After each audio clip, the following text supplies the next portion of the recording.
All right, man. Motor City Sports Talk. We in the building. Appreciate everybody for checking in. Make sure you hit that subscribe button, bell icon button, share the video, and we're gonna talk about some tight end training camp battle. We kind of starting to wind down the training camp battles, so I think I'm gonna do right tackle, the guards, and the opposite safety spot from Tracy Walker.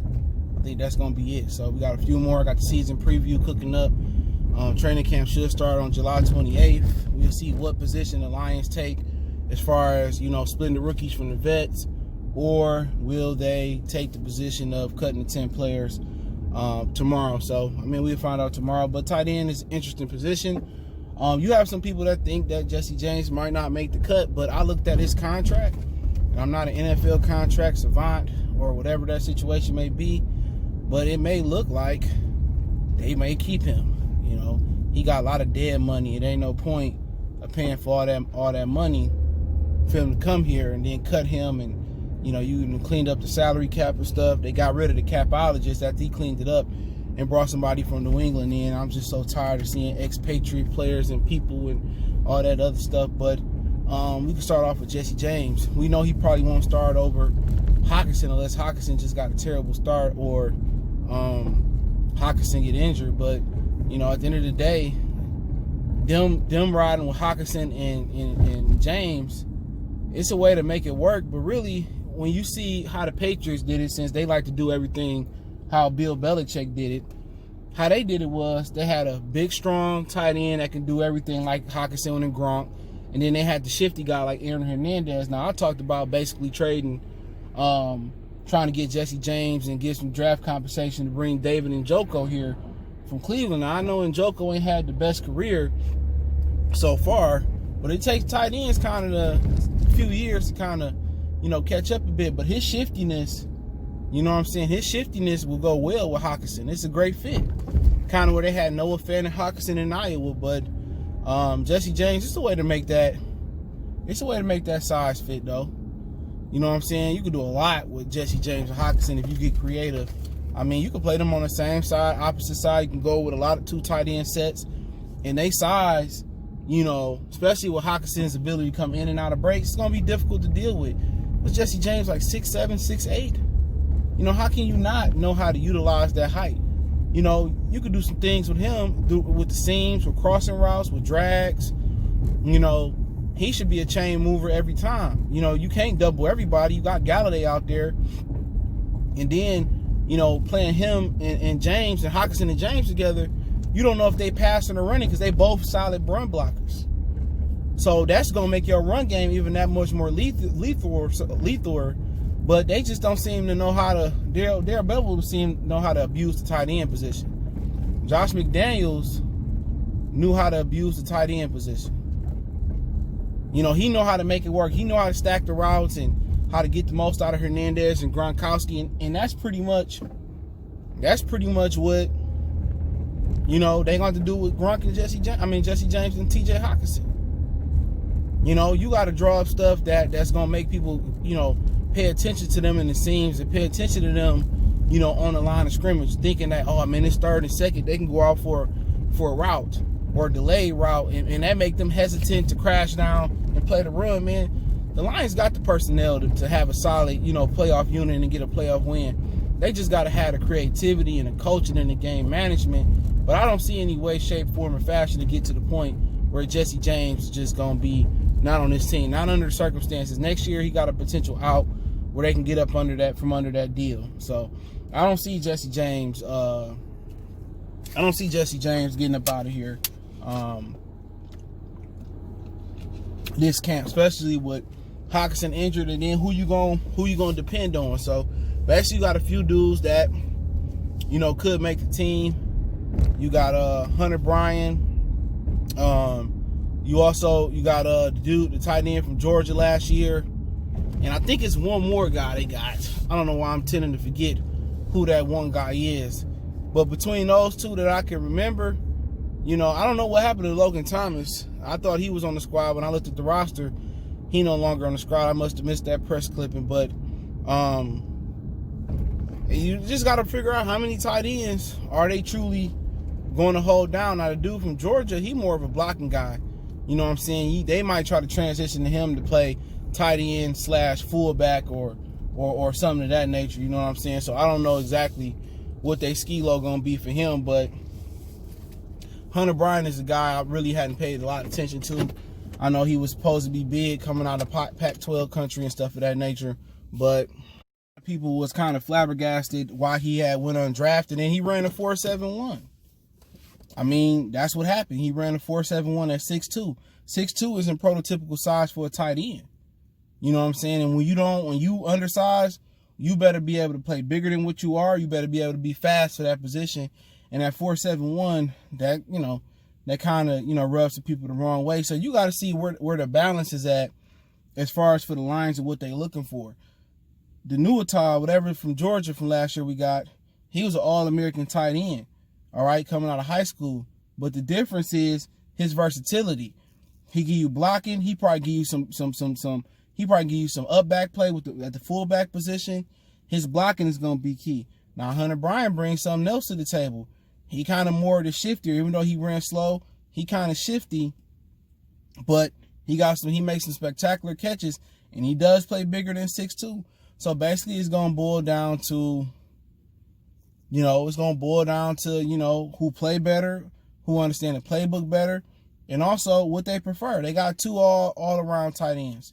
You got Hockenson, who can run and block. You got Jesse James, who can run and block. Both two big red zone targets. So are you looking for Matt Patricia and Darrell Bevell? You looking for an additional blocker? Or are you looking for a pass catcher at tight end? And that's the question. You know what I'm saying? Are you looking for somebody else that can come out there and make plays?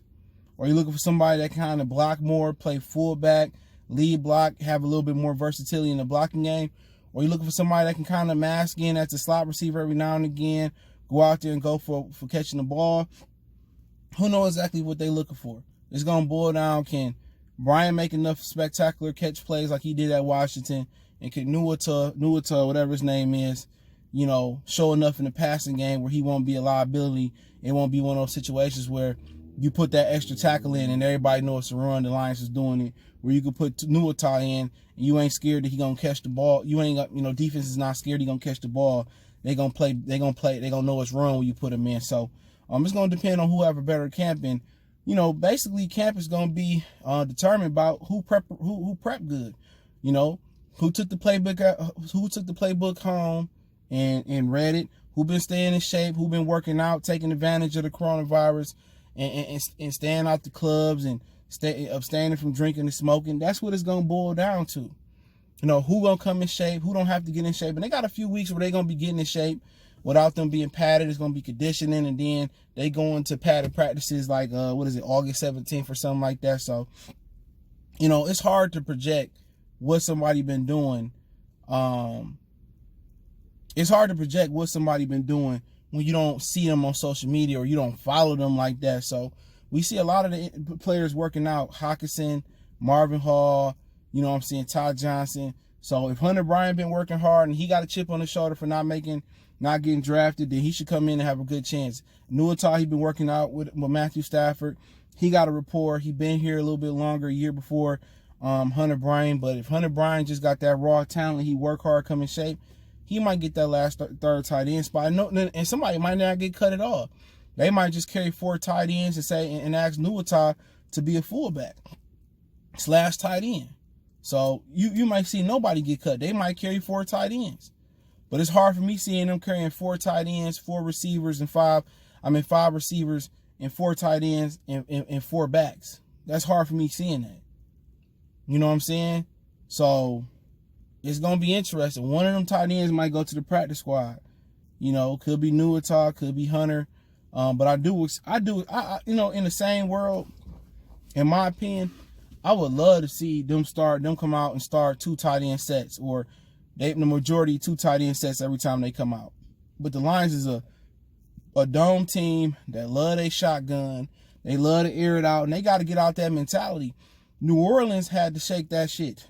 You know what I'm saying? They knew Drew Brees' arm was a noodle arm. It wasn't getting no stronger.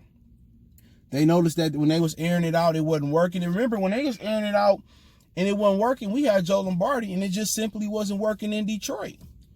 So they made the adjustments to go with heavy sets, get bigger, stronger linemen. They made the adjustment to run the ball more, play action, and get receivers running down the field wide open, and dink and dack underneath. Dak Prescott, you get it?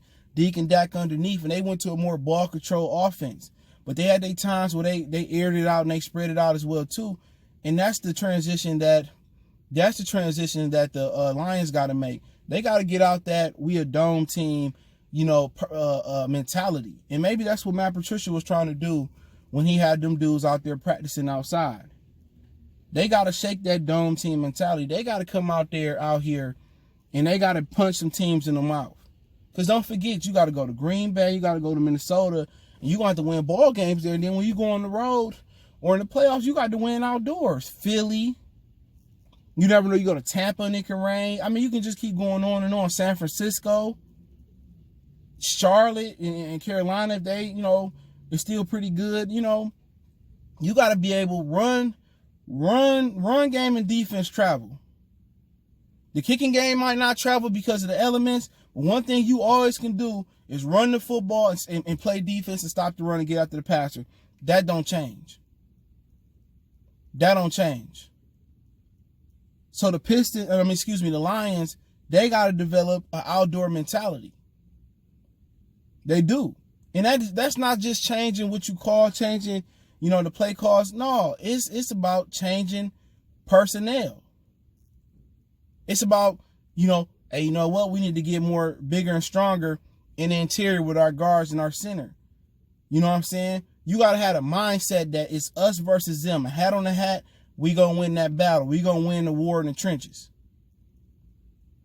You know what I'm saying? And that's just a mentality. You got to have big, nasty guys. You got to have some receivers that's willing to get their hands dirty, tight ends that's willing to get their hands dirty. You got to have an ego and stat-free quarterback that don't worry about only throwing the ball 10 or 15 times, but being efficient with accuracy and taking advantage of the big windows caused by running the ball even more. So, like I said before, I think Hockenson and James is definitely going to make it. The third tight end spot, if they choose to carry 3, is an enigma right now. I think it's going to be whoever work harder and come in and basically, come in shape and play hard and win and know the playbook and be prepared between Hunter Bryant and Nauta. But I'm going to go out there and I'm going to say Hunter Bryant going to make the team just for a hunch. But hey, let me know what you guys think. Don't forget to check out our Detroit Talk playlist. Don't forget we on Facebook, Instagram, Twitter. Reach out if you got business, question, inquiry, sponsorship, video quests. Keep sharing the videos. Want to make a donation? Just share the video for your boy. But Cash App, PayPal, inscription. Don't forget to check out the channel out, Goodfellas Sports TV, right here on YouTube. We gone.